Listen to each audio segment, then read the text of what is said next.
Oramizda keksa va usta ruhlar ham, go'dak va shogird ruhlar ham bor.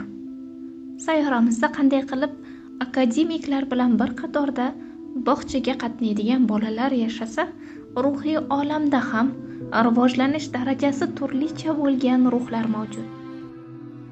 Shuning uchun insonning ichki dunyosidagi bo'shliqni tushunmaslikni yoki hayotga tor nigoh bilan qarashini uning yoshi, diplomi yoki hayotiy tajribasiga qarab baholashga shoshilmang.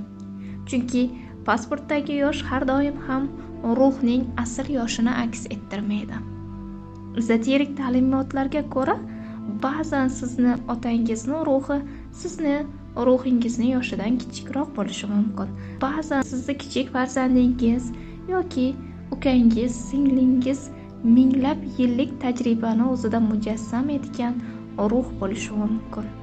Shu sababli ham ayrim yosh insonlarda kutilmagan donolikni, ayrim katta yoshdagilarda esa bolalarcha sodda yoki hissiy munosabatlarni ko'ramiz.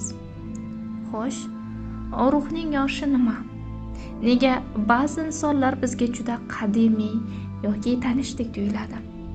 Va nega ayrim uchrashuvlar hayotimizni butunlay o'zgartirib yuboradi?